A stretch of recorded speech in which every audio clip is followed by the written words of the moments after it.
Troy, how long have you been with EXP? I've been with the EXP, I think it's 6 months this month. 6 months this month? So came on right before EXPCon last year. You have an unbelievable amount of experience under your belt already. I'm curious, what was your first few years like in the real estate business? So I've been in the industry going on 22 or 23 years this year. I got in at 20 years old. So I guess you can do the math and figure out the age there.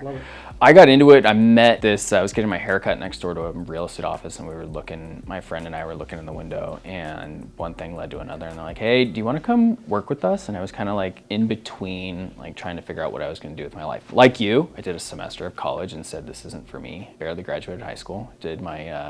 I did 5 years of English, I think, because I failed 1 year. But yeah, I got in on accident and have never looked back. What was your best year in real estate when you joined? I've been out of production for a long time. I think my career is a little bit different than others.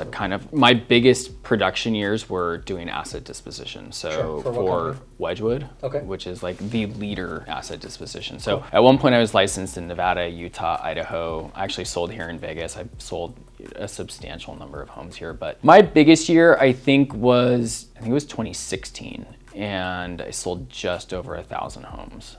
Now, granted, they were foreclosure flips, so I wasn't out pounding the pavement, meeting the sellers, working with the buyers, but I was still carrying 4 cell phones. I handled all my own phone calls. I had 100 to 150 homes listed for sale at any given time. That's insane. And my biggest week, we put 55 homes in escrow. It's incredible. And so it's all systems, procedures, all of that stuff to really make sure that you can have a well-oiled machine there to keep that moving. Yeah, so I want to talk specifically about that dynamic, because there are some agents that are in that room, right, or that are listening here, who are struggling to sell maybe their first home or their first 10 houses in a year, right, to make their first 100 grand. What would you share with those people right now, if you can maybe 1 or 2 pieces of advice to a brand new agent who's looking to pick things up a notch? I think that you like Elizabeth Riley was saying today, you have to focus on the people that actually care about you. I have a really hard time believing that the Zillow lead, the pay-per-click, that they actually genuinely care about you. So I think that as a new agent, sending out a letter to your sphere of influence, paper mail, get past the trash can, and telling them why you got into the industry and the support that you have behind you. Because I think too many agents new in their career get hung up on the fact that they haven't done a deal. It's like I asked on stage, you know, how do you switch from residential to commercial? Because there is a barrier of entry. There's a different vocabulary, the contracts are different. But if you leverage the group that you have behind you, the fear is eliminated for a lot of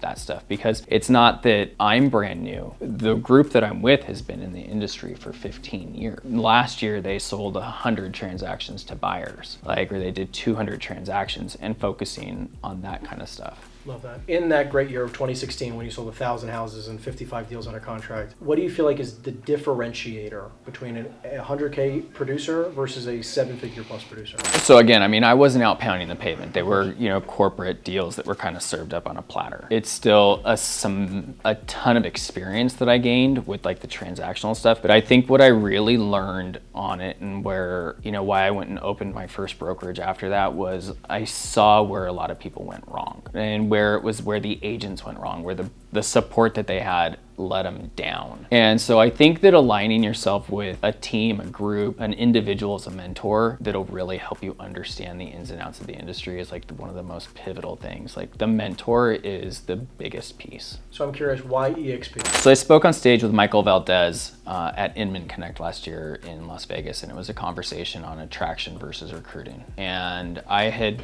started a brokerage, had an exit of a brokerage, and it had gotten acquired. We'd built it up to 90 agents, 5 offices throughout Southern California. And I realized that I wasn't going to be able to do that again. I guess I could. Figuratively, to go and start another brokerage and attempt to sell it, slim. And yet I decided to go try and do it again anyways. But I wanted to really create something that was categorically disruptive. So, really trying to take house to home and do something different there. It ended up not necessarily working out to its fullest potential, but I realized that I didn't need to be an indie broker. I didn't need to be individual. I didn't need the responsibility, the liability of being the broker. Once I let the concept go that I wasn't trying to create something to sell, it was okay to be brokered by. And realizing that teams are truly the future of real estate. A team, in my opinion, has more value than the brokerage. You're leveraging the individualism of each person, not a brand. Because as though I grew something that eventually got acquired, the brand died. Nobody bought the brand. The brand was in a box at home, not anything that somebody wanted. And And I think that with teams and with being brokered by or powered by, you're aligning yourself with a much bigger group. So for me, it was, this conversation with Michael that really changed my perspective of what the company was. I'd heard too much from other people about what EXP was, and I wasn't ready to hear something different. And then I did. And it was like this light came on. It was like this background. I mean, it was just boom, this is what you need to do. So we moved the whole team over and, haven't looked back. And the value, the support of the company will change people's lives as long as they tap into it. But you have to tap into it. But that's the same problem that you have at anywhere you go. So EXP has been great. I think the community, the culture, everybody wants to help, no matter where you're at, what city, what state, wherever you are, everybody wants to be a part and wants to help your success and help you grow. So powerful. Last thing I'll ask you, what does your team focus on right now? I'm the Director of Growth for California. Director of Growth for California, cool. What is one of your biggest goals and aspirations going forward? I want to see California grow. One of the I think it might be the largest agent count state in EXP. Yet there's so much room to grow. Yeah. Like, Los Angeles, the Bay Area, I mean, there's just so much room to come in and grow and continue to grow that state. And it takes the right people telling the right message. And I think that, EXP has it, and I think it's getting the voice louder and louder, but I want to see EXP be the market leader in the state of California. So for me, I was talking to this guy, and he's been a mentor in the commercial space for me. And I've done a little bit of commercial. I do enjoy it. I don't think that I know enough about it to really go and be powerful, but I also haven't aligned myself with the right people to try and go and do it. And I've been on the brokerage side. We were talking last week, and it was about, he just sold a property on Abbot Kinney in Venice. Okay. And looking at the value that property had was just astronomically through the roof. And then looking at it in other cities and saying that this same asset type is so undervalued, but it's a great buy and hold. And they don't care if it's, rented, vacant, whatever, because they know that eventually that property is gonna be $10 million. And I think you're doing that with your stuff. And I think that commercial real estate is one of those things that every real estate agent needs to have a relationship with. You have to have a relationship with a commercial person, especially when you're dealing with high net worth, because the high net worth owns a business, they own multiple properties. And if you're not well versed in commercial, you shouldn't be dealing with it and trying to advise on that asset. And so I think that, aligning yourself with, different commercial people and really having that's where I think that what EXP is building with EXP Commercial is so important, because now you're not having to leave your brand. You're building relationships with people at events like this. You're building relationships with, people across the nation that, you might never know where you have an asset that, somebody needs to sell, and you have the relationships there to build it. Relationship-based business, no matter what way you look at it, whether it's, with the agent attraction or with, working with the next buyer, the next seller, the next investor, you have to have the conversation. Like your slide said, it starts with hello. And so much of that is forgotten with people. Like if you're not out there, asking the questions, trying to make the relationship, cultivating that relationship, you're never going to get anywhere in this industry. How can I support you? I need some people in California. If you've got people in your network that are looking to, switch brokerages in California, we've got a great thing going in California. Appreciate you, man.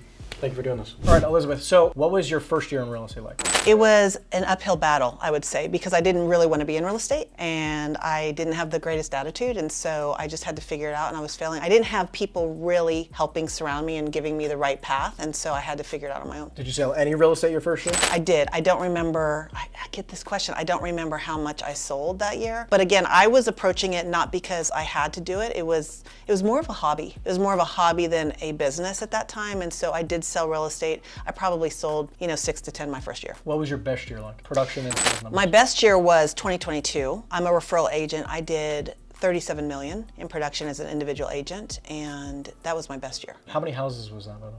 76 homes that year. And what was your biggest month ever in real estate? Decembers are usually my best month in real estate, and I think 2022 was my best month. I think I did 8 million that month. 8 million that month? Yeah. That's amazing. Yeah. So do you have a team, or are you solo, or how's that structured? I have a self-organized team, so I'm solo, but I have a self-organized team where we look bigger. We have the Lux Property Group, and so behind the scenes, we're all individual agents, but we're more of a referral group. It's helped me leverage a little bit, so so they help me with my production as far as boots on ground. So they'll work with my sellers or my listings so that when I'm traveling or I'm doing things like that, it gives me a little bit more freedom. But all my production is my production, all their production is their production. Obviously, you have some incredible numbers when it comes to attraction. Yeah. What does your organization look like right now at EXP? Right now I don't look at my numbers daily, but I have 73 in my front line. 41 of those are FLQAs, and organization size is about 11,700. It's incredible. Yeah. Amazing. And you've done that all, I mean, you've been in the industry 19 years, but I mean, you've only been with EXP for 9 years. Mm-hmm.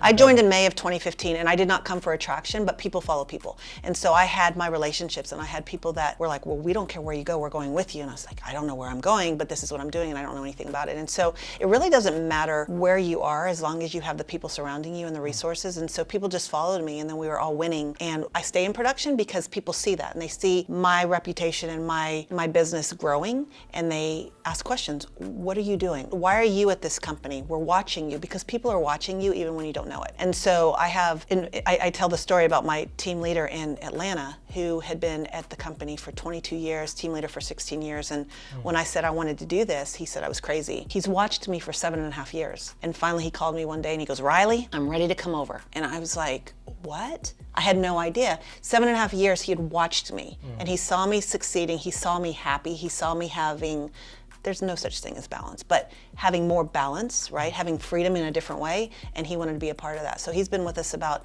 a year, head down. He's having the best time he ever had, and he had been in the industry for 35 years. So my message to most people is, do you, be authentic. People are watching you, and the people that are supposed to be with you, your vibe's gonna attract your tribe, and they're gonna follow you. For agents who are struggling to make their first $100,000 in the business, what piece of advice can you give them? I would say just really figure out what kind of real estate agent you want to be, because I think too much in our industry they're comparing themselves to others. Like if I compare myself to you, holy cow, right?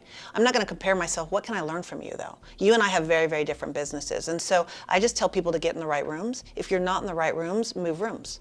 And so a lot of times people are just sitting there being very passive, and you can't be passive. You've got to ask the questions. You've got to do the work. You've got to show up. You've got to put the effort in. And when you do that, consistency is going to pay off, and you're going to be able to make the sales or meet the people. The more people you meet, the more people that know you're in real estate, the better chances that you have. Now, what is the difference between an agent who's making 100 grand a year and a 7-figure producer to you? I think habits and consistency, really, and I go back to that all the time. And I say that because hindsight's 20/20, and I know when I was pretending like I had a business versus when I really truly made it a business. And I had to get rid of things that were being a distraction. Being busy isn't a good thing, right? There's a difference between being busy and being productive. And so I had to get the things that were taking my time and my effort and my focus on being busy and figure out, okay, what do I need to do to be productive, to move the needle, to hit the goals that I need to hit. So good. Have you ever hired a coach? If so, why was that important to you? I have hired a coach. I didn't have a coach for a long time. I did hire a coach. It wasn't really for productive. It was more for mindset and the attraction piece. And he was amazing because he had me look at my business in a whole bunch of different ways. And I had him for a few years. And I think you outgrow coaches. I'm very, very blessed to have him. I've got some amazing mentors in my life and people that have done really big things. And so those people pour into me, and I haven't necessarily paid them as my coach, but I do see them as my mentors and my coach, and I take a little bit from everybody and figure out what makes sense for my business. But I have had a coach. I don't currently have one. I just surround myself with amazing people at our company. What's next for Miss Elizabeth? Like, what's the big goal, big dream? You know, I am all about impact. I've won the game in a big way for me, and maybe to others it's not winning the game, but I've won the game. And so for me, I really truly believe lifting others as I climb, and how can I help others win the game? I'm all about impact. I'm about creating legacy. I have 4 children. I have a husband. I mean, I have created a lifestyle that they don't even know. My children don't know what we've built and what we have, and I'm not going to let them know that. I want them to see mom works hard. We're working hard. This is what working hard and determination and focusing gets you. I mean, my oldest just turned 18, and I've got all 4 of them in private school because as a mom, that's my responsibility to give them the best education possible. But he's driven around a Land Cruiser that has 350,000 miles on it, whereas everybody else in his circle has been handed things to him. And I see the choices and the learning and the opportunities that I'm providing for him in a different way. Not to say that that's bad, but I want him to work hard. I want him to understand what hard work, relationships, conversations, following up, being an entrepreneur looks like. And so for me, that's really what my focus is cascading that out beyond me. Thank you for doing this. I appreciate it. Thanks for having me. Yeah. Thank you.